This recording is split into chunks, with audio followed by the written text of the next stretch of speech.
오늘 하나님께서 이 시간 우리에게 주시는 말씀은 마태복음 13장입니다.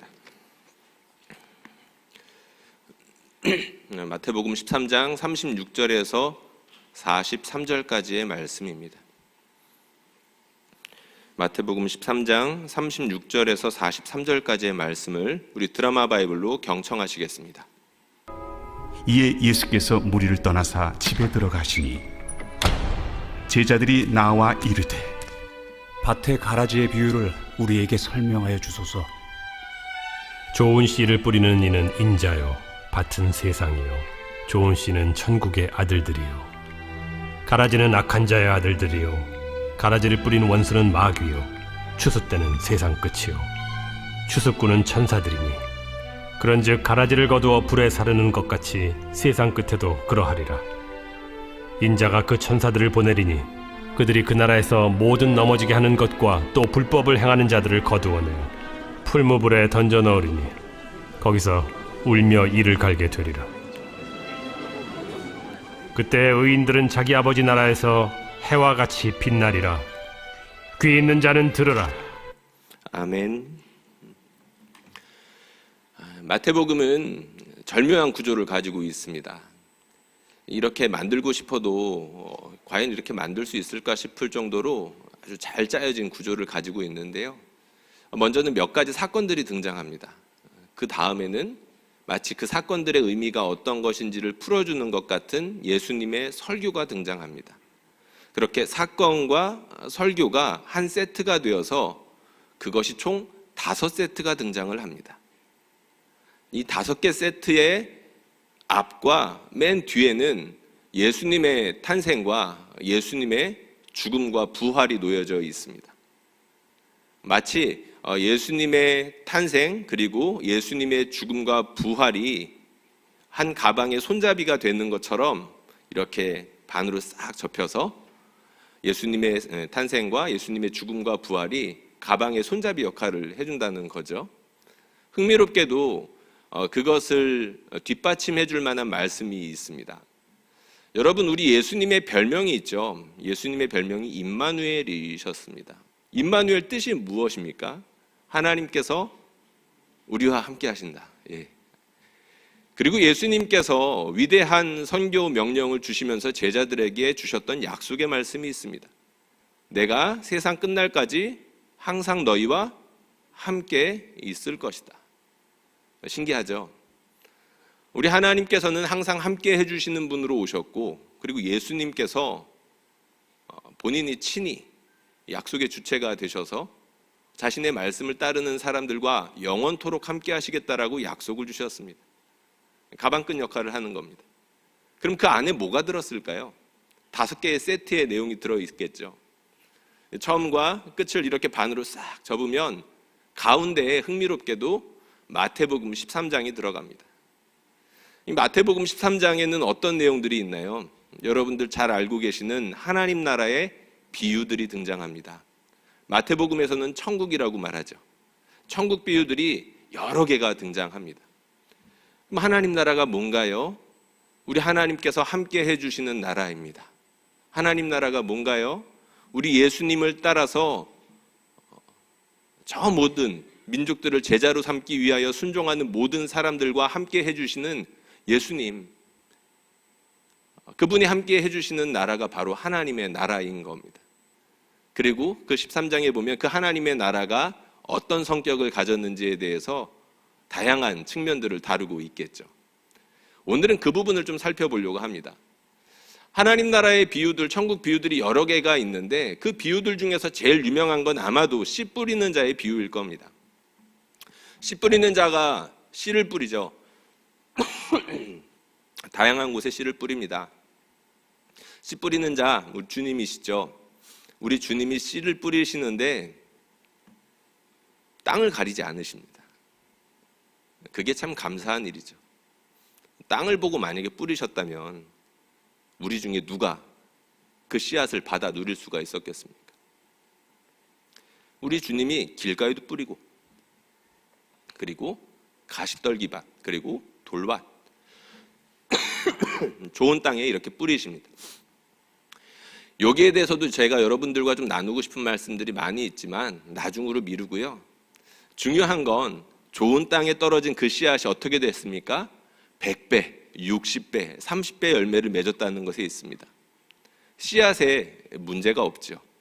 씨앗에는 문제가 없습니다. 씨앗이 뭔가요? 하나님 말씀입니다. 우리 주님께서 말씀해 주셨던 것처럼 하나님의 말씀에는 실패함이 없습니다. 100배의 열매를 맺고 60배의 열매를 맺고 30배의 열매를 맺습니다. 좋은 땅이면 그렇게 된다는 겁니다.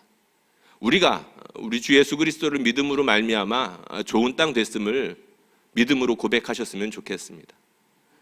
예수님께서는 밭을 갈아주시는 분이시죠. 우리의 밭이 좋은 밭이 되었습니다.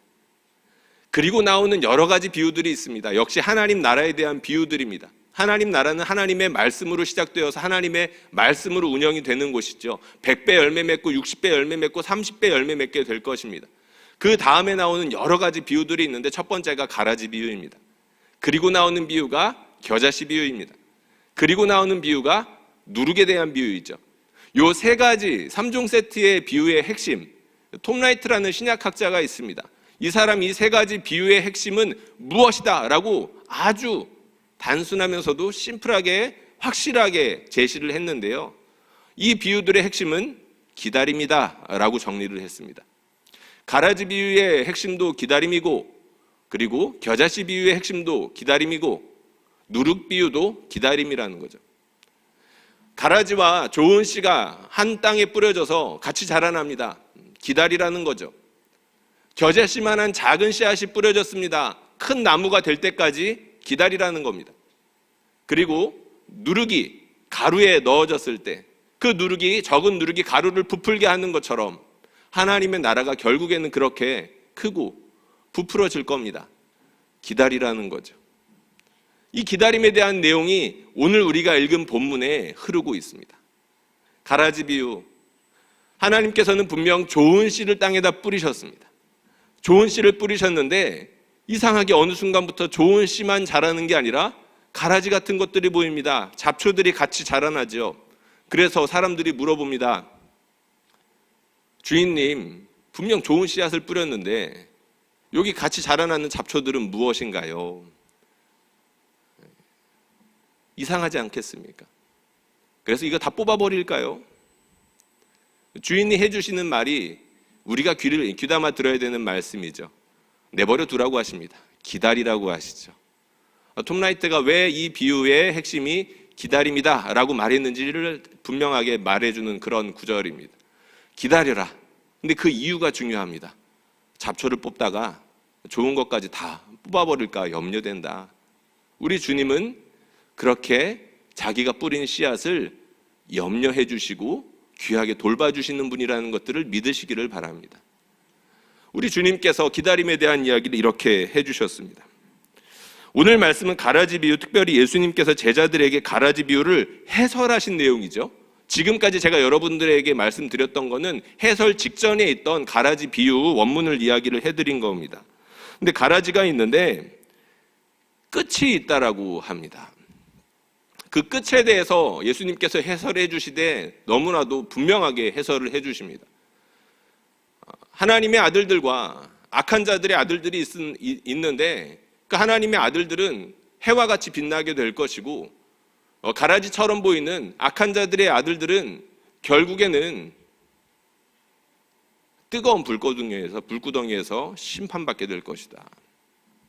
끝을 기다려라. 굉장한 위로의 말이 되기도 하고 굉장한 경고의 말씀이 되기도 합니다. 누가 의인인지 알 수 없으니까요. 끝까지 기다리는 사람이 의인이 될 것입니다. 끝까지 참고 우리 주님을 바라보는 사람만이 의인으로 인정받게 될 것입니다. 이것이 중요합니다. 기독교는 끝을 바라보는 종교입니다. 우리가 기독교는 무슨 종교일까 여러 가지 말할 수 있는데 끝을 바라보는 종교입니다 라고 이야기할 수 있다는 거죠. 마지막을 소망하는 종교라는 겁니다. 지금도 좋습니다. 주 예수와 동행하니 그 어디나 하늘나라니까요. 지금도 좋아요. 그런데 지금보다 훨씬 더 좋은 미래가 다가오고 있다는 것입니다. 우리가 그것을 놓치면 안 됩니다. 세상의 마지막이 있는데 하나님께서 그 마지막 때에 의인에게는 보상하시고 악인에게는 심판하실 것입니다. 행위대로 갚아주실 것입니다. 요한계시록에 보면 그 행위가 따름이러라. 그건 역시 위로가 되는 말씀이기도 하고 경고가 되는 말씀이기도 하죠. 마지막을 기다려라 라고 말씀을 하십니다. 살아가는 것은 분명 쉽지 않을 겁니다. 왜냐하면 좋은 씨앗과 나쁜 씨앗이 함께 자라나기 때문이죠. 잡초가 거슬리고 때로는 방해하기도 합니다. 살아가는데 많이 힘들게 하죠. 그래서 만만치 않겠지만 기다리라고 하십니다. 끝이 있다는 겁니다. 끝이 있으니 기다리면 됩니다. 끝이 있으니까 기다리면 됩니다. 근데 그게 쉽지 않습니다. 왜냐하면 여러 가지 이유가 있겠지만 그 끝을 알 수 없기 때문입니다. 예수님께서 분명히 끝이 있다라고 말씀해 주셨는데 그 끝을 우리가 알 수 없기 때문에 어떻게 살아야 되죠?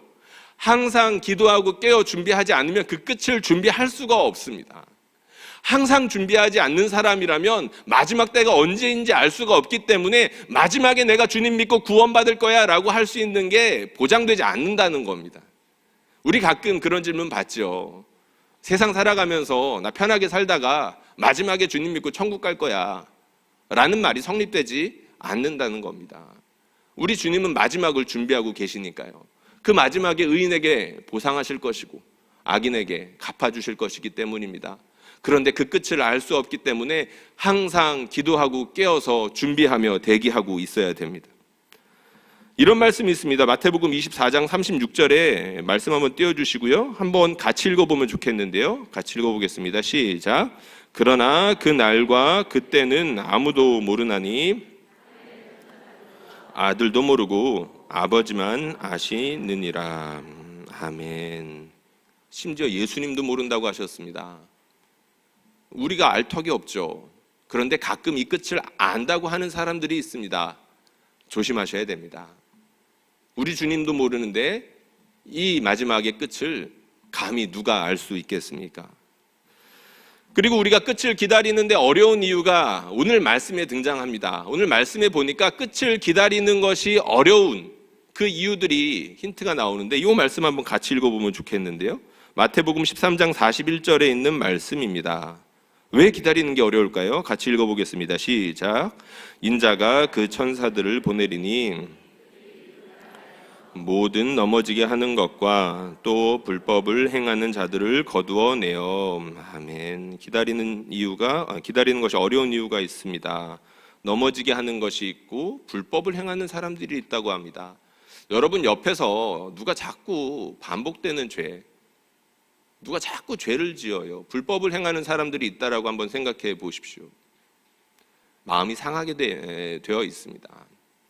마지막 때가 되면 불법이 성행하리니 사랑이 식어진다라고 우리 주님이 하셨던 말씀이죠. 우리 경험이 아는 말이기도 합니다. 세상이 악하면 내 마음도 점점 다치게 마련이고 적극적으로 살아가기가 어려워지죠. 선을 행하는 것은 더더욱 어려워지기 마련입니다. 넘어지게 하는 일들이 많고 불법을 행하는 자들이 많아서 어떻게 살아야 될지 참으로 난감할 때가 많고, 그리고 저 역시 불법을 행하거나 넘어지게 하는 자로서의 역할을 하게 되는 순간들이 있더라는 거죠. 내 안에 가라지가 자라는 순간 나를 뽑아버릴 수도 없고 참으로 난감한 순간이 오더라는 겁니다. 우리가 아는 것처럼 아담과 하와가 죄를 짓고 나서 땅은 엉겅퀴를 내기 시작했습니다. 열심히 일해도 열심히 일한 만큼 보상받기 어려울 수 있다. 그리고 출산하는 것, 생명은 너무나 귀한데 그 출산하는 과정이 만만치 않죠. 고통이 따릅니다. 분명히 죄에 따른 저주라고 하나님께서 말씀해 주신 부분입니다. 괴롭습니다. 그런데 그 고통을 통과하여서 나온 아기들이 잘 살고 이 세상을 아름답게 하면 좋겠는데 창세기 3장과 4장에 어떤 내용들이 등장합니까? 형제들이 다투고 살인합니다. 그게 죄로 인한 이 세상의 모습을 단적으로 보여주는 그런 사건들이죠. 이 세상은 죄로 인하여서 망가질 대로 망가집니다. 그리고 그 정도는 점점 심해져 가고 우리 주님께서 이 세상을 만드신 것을 후회하실 정도로 고통스러운 것이 세상이 되어 버렸습니다. 지진과 전염병과 처처의 기근과 전쟁이 끊이지 않죠. 그것은 처음부터 그랬고 지금도 그렇고 앞으로도 그럴 것입니다. 러시아와 우크라이나 전쟁이 1년이나 됐습니다. 벌써 1년이나 됐더라고요. 시간이 참 빠르죠. 무시무시한 이야기들이 오고 가고 있습니다. 실제로 너무나 많은 사람들이 죽었고 그 안에 상황들은 얼마나 처참할지 사실 상상하기 어려울 정도입니다. 지진이 있었죠. 여러분들 어제 뉴스 보셨을 텐데 지금까지 사망자만 5만 명이라고 합니다. 궁금해서 북가자동의 인구를 찾아봤습니다. 1동과 2동의 인구수가 5만 명이 채 되지 않습니다. 얼마나 많은 사람들이 죽었는지 대강 짐작이 가는 치수죠. 근데 그 안타까운 건 그 희생자가 점점 더 늘어나고 있다는 것에 있습니다. 굳이 먼 나라를 이야기하지 않아도 됩니다. 세상이 힘들고 어렵다는 것은 내 삶을 봐도 되고 내 주변을 바라봐도 금방 알 수 있습니다. 죄로 인하여서 타락한 세상이 얼마나 괴로운지, 넘어지게 하는 것이 많고 불법을 행하는 사람들이 많은지는 내 주변과 나만 보더라도 알 수 있다는 거죠. 제가 2월 한 달 동안에 집례하거나 참여한 장례식 숫자만 6건입니다. 피곤한 한 달이었죠. 참여하는 것도 쉽지 않지만 슬픔을 같이 하는 건 참 에너지가 드는 일 같습니다. 신방이 많은 주간이죠. 2월, 3월 이제 셀 신방도 돌고 개인 신방도 돕니다. 그러다 보니까 많은 분들을 만나죠. 아픈 이야기들을 듣습니다. 질병으로 고생하시는 분들, 물질 때문에 어려움을 겪는 분들, 관계가 틀어져서 힘든 사람들, 그리고 자녀가 어긋나가지고 가슴을 치면서 울고 있는 사람들 등등 여러 사람들의 이야기를 듣습니다. 우윤환 목사님 생각이 났습니다. 교구 사역을 내려놓고 청년부로 갔죠. 얄미운 사람입니다. 예. 네, 목사님이 이제 청년부를 이제 맡으면서 저한테 이제 해준 이야기가 있습니다. 목사님, 교구 사역 힘들지 않아요? 따라하기도 힘드네요, 그 사람은. 예. 예, 자기는 성도들 공감하다가 몸이 너무 아파가지고 힘들었다는 이야기를 해줬습니다. 2년 이렇게 했죠. 고생 많이 하셨습니다. 그 목사님 말이 맞죠. 찬송가 486장에 이런 가사가 있습니다. 이 세상에 근심된 일이 많고 참 평안을 몰랐구나. 2절, 이 세상에 곤고한 일이 많고 참 쉬는 날 없었구나. 3절, 이 세상에 죄악된 일이 많고 참 죽을 일 쌓였구나. 이 세상이 그렇습니다. 기다리는 것이 쉽지 않다는 겁니다. 그냥 가만히 편안하게 기다리는 것도 쉽지 않은데 기다리는 것을 방해하는 것들이 너무 많다는 거죠. 사랑하는 성도님들, 그러나 기다릴 수 있습니다. 이것이 중요합니다. 그러나 우리는 기다릴 수 있습니다. 왜 그렇습니까?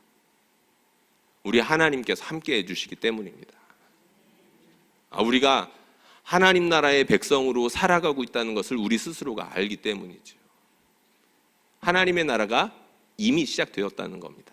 계문 발차했죠. 우리 하나님의 나라는 이미 시작되었습니다. 예수 그리스도를 믿음으로 고백하고 따르는 모든 사람들에게 성령이 부어져서 아까 말씀드렸던 것처럼 주 예수와 동행하니 그 어디나 하늘나라 우리가 알고 있다는 겁니다. 그래서 기다릴 수 있습니다. 가라지가 자라는 것 때문에 신경을 쓰다 보면 우리가 정말 중요한 점을 놓칠 수 있습니다. 가라지가 뿌려진 땅에는 가라지만 원래 있던 땅이 아니었죠. 좋은 씨가 있던 땅이었습니다. 그리고 그 좋은 씨앗을 돌봐주는 주인이 있었다는 걸 잃어버리면 안 됩니다. 좋은 씨도 같이 자란다는 거죠.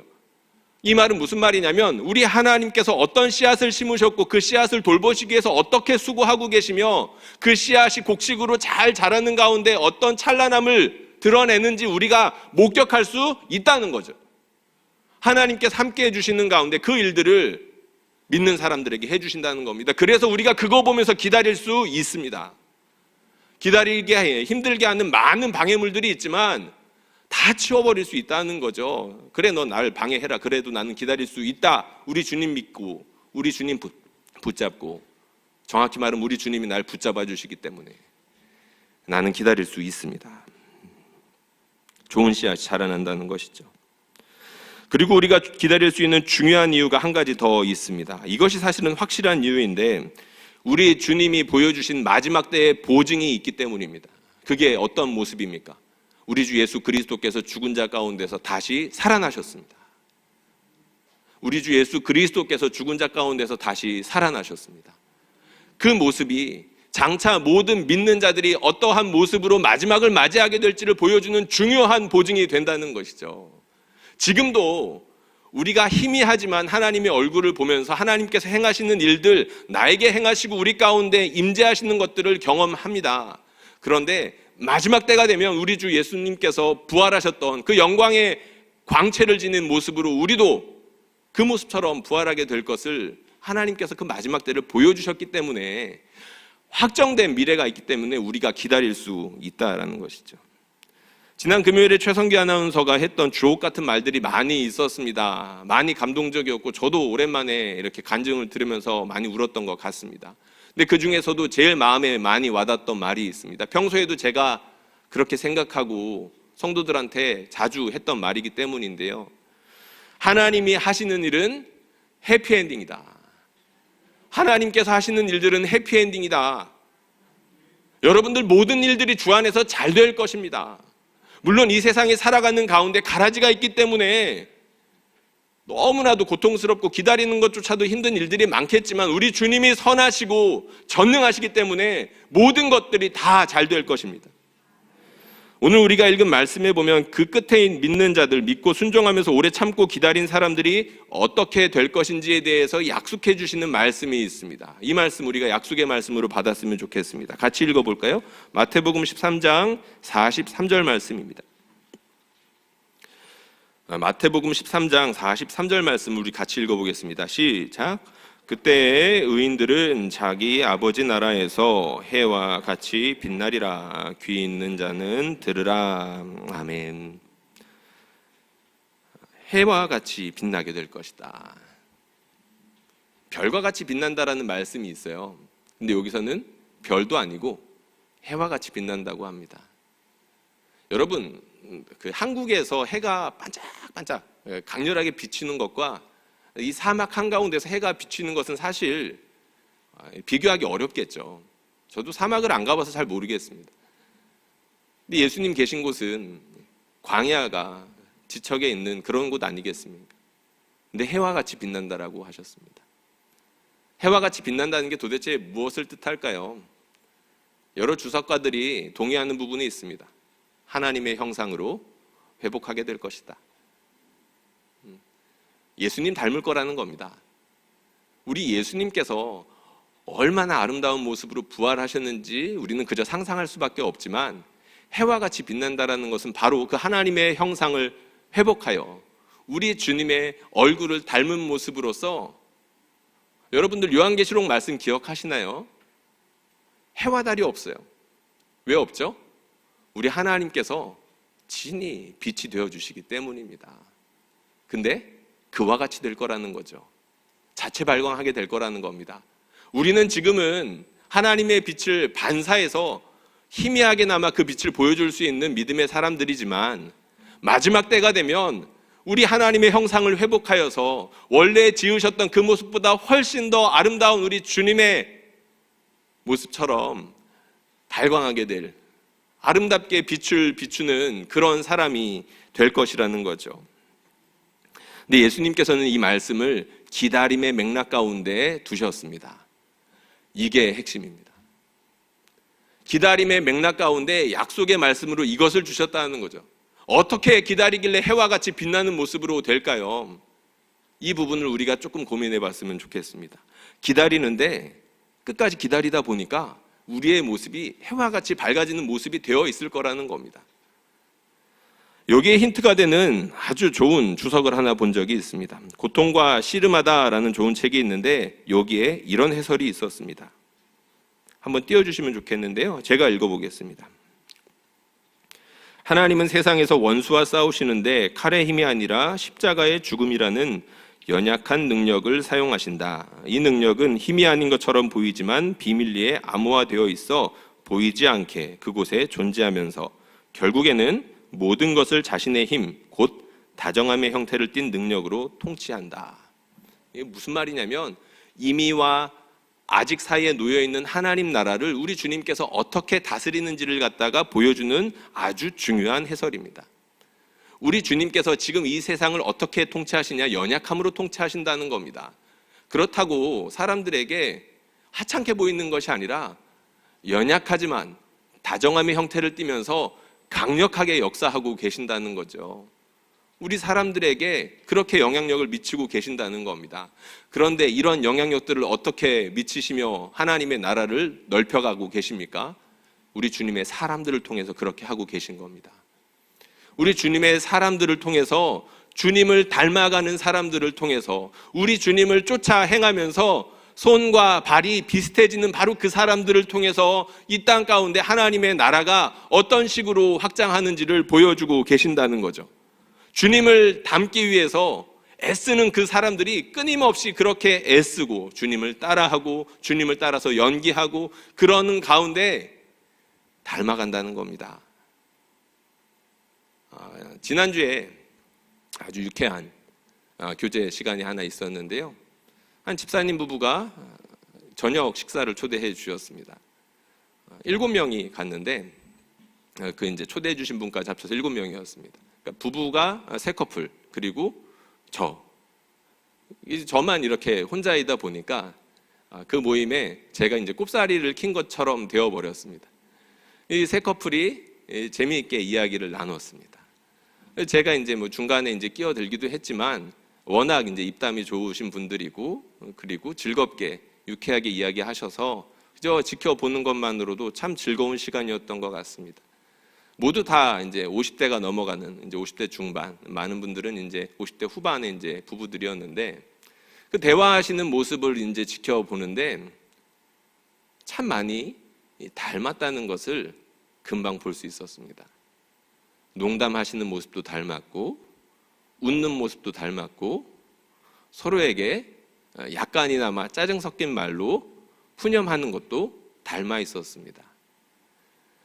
서로가 그렇게 표현하는 방식은 닮았지만 서로가 닮아 있다는 것은 부정할 수 없는 사실이었고 그렇게 닮아 있는 모습이 그 집을 충만하게 채우고 있었습니다.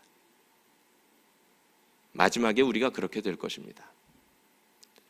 우리 주님과 닮아 있는 모습이 되어서 해와 같이 밝은 모습으로 바뀌어 있을 것입니다. 지금은 우리가 기다리는 것이 쉽지 않겠지만 주님의 마음과 합하여 참고 기다리는 그 순간 우리는 주님의 미소를 닮아가고 있을 것입니다. 참고 기다리며 십자가를 지는 가운데 우리는 조금씩 품이 넓은 사람이 되어 있을 것입니다. 너무나도 괴롭겠지만 언제인지 우리가 그 끝을 알 수 없지만 우리 주님과 동행하며 주의 일들을 감사함으로 감당하다 보면 우리 주님의 얼굴과 같이 환한 모습으로 변화하게 될 것입니다. 사랑하는 성도님들, 우리가 그때까지 옆에 있는 사람들한테 이렇게 붙잡아주면 좋겠습니다. 조금만 더 기다립시다. 우리 조금만 더 기다립시다.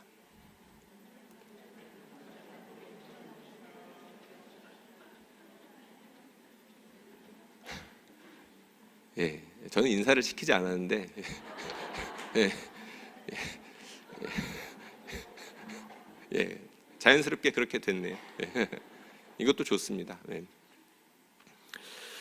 조금만 더 기다리면 좋겠습니다. 지난주에 셀리드 안불과 장기 결석하는 성도님 집에 다녀왔습니다. 그 집사님은 3, 4년 전에도 신세 한탄을 하셨던 분이셨습니다. 근데 이번에도 가니까 똑같이 신세 한탄을 하고 계셨습니다. 내용은 조금은 바뀌었는데 자녀가 너무나도 이제 힘들게 하니까 내 신세는 왜 이렇게 괴로운 건지 펑펑 우셨습니다. 수년 전에도 그랬는데 여전히 그러시는 모습에 마음이 무척이나 무거웠습니다. 그런데 그곳에서 동시에 희망을 보았습니다. 우리 함께 찾아갔던 셀리더 분께서 손잡아 주시면서 우리 그러니까 같이 기도해야지. 우리 그러니까 같이 교회 나와서 힘내야지. 우리 성령께서 그분을 통하여서 우리 조금만 더 기다리자라고 말씀하시는 것 같아서 참으로 감사했습니다. 바라기는 이곳에 있는 저와 여러분들 모두가 그렇게 주의 사람들이 되어서 주의 손과 발의 역할을 하며 주님의 얼굴을 닮아가는, 그래서 마지막 날에 주의 영광스러운 형체로 변하게 될 수 있는 그런 사람들 될 수 있기를 주님의 이름으로 축원합니다. 기도하겠습니다.